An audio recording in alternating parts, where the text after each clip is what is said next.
According to my theory ये वो जगह है जहाँ से सोल एंट्री एग्जिट करती होगी। यूनिवर्स का log in log out portal, जन्म मृत्यु का अल्टीमेट गेटवे। तो वहाँ से दूसरा जन्म कैसे होता है, और इसे हम थोड़ा मेटाफोरिकली समझेंगे। तो तुम उस यूनिवर्स टाइमलाइन या टाइम जोन पे जाओगे जो तुम्हारे पिछले जन्म की टाइमलाइन से पीछे होगा। तुम एक ऐसे प्लेनेट या यूनिवर्स के काबिल हो जो तुम्हारे पिछले जन्म की टाइमलाइन या यूनिवर्स से आगे है। पूरा प्लेनेट एक साथ टाइम जोन शिफ्ट कर लेगा और वहाँ पे मे बी कोई इंटेलिजेंट स्पीसीज खड़ी होगी हमें वेलकम करने के लिए, और वो बोलेगी वेलकम टू द फ्यूचर।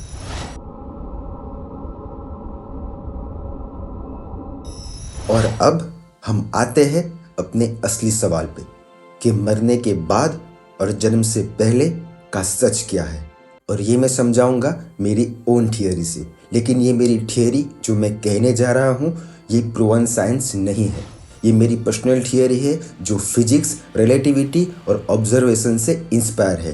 तो सबसे पहले हम देखेंगे कि मरने के बाद सोल जाती कहाँ है। जैसे कि आप सब जानते हैं कि सोल एक एनर्जी है, और फिजिक्स का रूल नंबर 1, एनर्जी ना तो क्रिएट की जा सकती है ना ही डिस्ट्रॉय की जा सकती है। ये सिर्फ ट्रांसफॉर्म होती है, एक टाइमलाइन से दूसरे टाइमलाइन, एक यूनिवर्स से दूसरे यूनिवर्स, एक प्लेनेट से दूसरे प्लेनेट, या फिर एक डायमेंशन से दूसरे डायमेंशन में।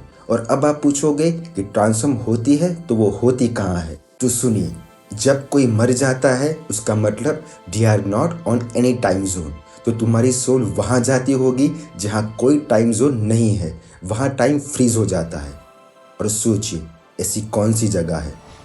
हमारे गैलेक्सी का सेंटर सैजिटेरियस ए, जो कि एक सुपरमैसिव ब्लैक होल है।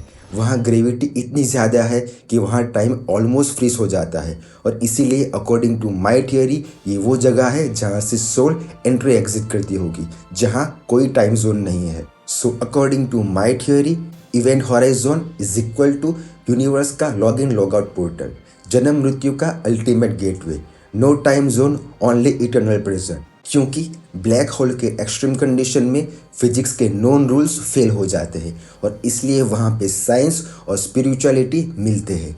और अब हम आते हैं हमारे दूसरे सवाल पर कि अगर मरने के बाद सोल सैजिटेरियस ए पे जाती है तो वहाँ से दूसरा जन्म कैसे होता है, और इसे हम थोड़ा मेटाफोरिकली समझेंगे। सी, तुम्हें जिस लेवल की जॉब चाहिए उस लेवल का नॉलेज और क्वालिफिकेशन जरूरी होता है।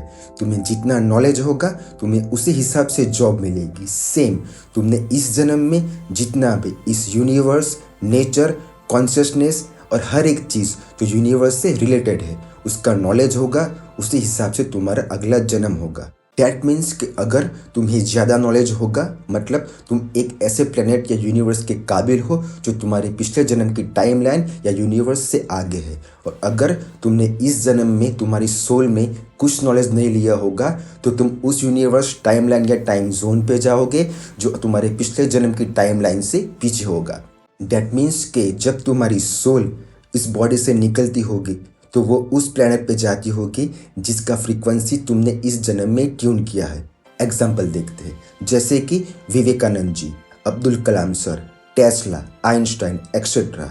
इन्होंने अपने नॉलेज से अपनी फ्रीक्वेंसी इतनी हाई कर दी थी कि जब वो मरे होंगे उनकी सोल या फिर एनर्जी उस प्लेनेट पे गई होंगी जो हमसे हज़ारों लाखों साल आगे है, मतलब कि फ्यूचर प्लेनेट। और कोई इंसान है जिसने ज़िंदगी भर कुछ नॉलेज ही नहीं लिया, सिर्फ गुस्सा, सिर्फ लूट, करप्शन और कुछ सीखा ही नहीं है, उसकी फ्रीक्वेंसी बहुत ज़्यादा लो होगी। तो उसकी सोल उस प्लेनेट पे जाएगी जो कि हमसे बहुत ज़्यादा पीछे है। मे बी वहाँ पे स्टोन एज चल रहा होगा। दैट मीन्स कि तुम्हारा इस जन्म का resume weak is equal to demotion, past planet, और तुम्हारा इस जन्म का रिज्यूमे स्ट्रॉन्ग मतलब प्रमोशन, फ्यूचर प्लेनेट। और एक दिन जब अर्थ का कलेक्टिव फ्रीक्वेंसी बहुत ऊपर उठ जाएगा, जब हम सब मिल के ग्रीड, वॉर, ईगो, लूट, धर्म, जात, भेदभाव सब कुछ छोड़ देंगे, अपने आप को, इस यूनिवर्स को, इस नेचर को समझ लेंगे, उसे जान लेंगे, तब पूरे अर्थ का फ्रीक्वेंसी हाई हो जाएगा।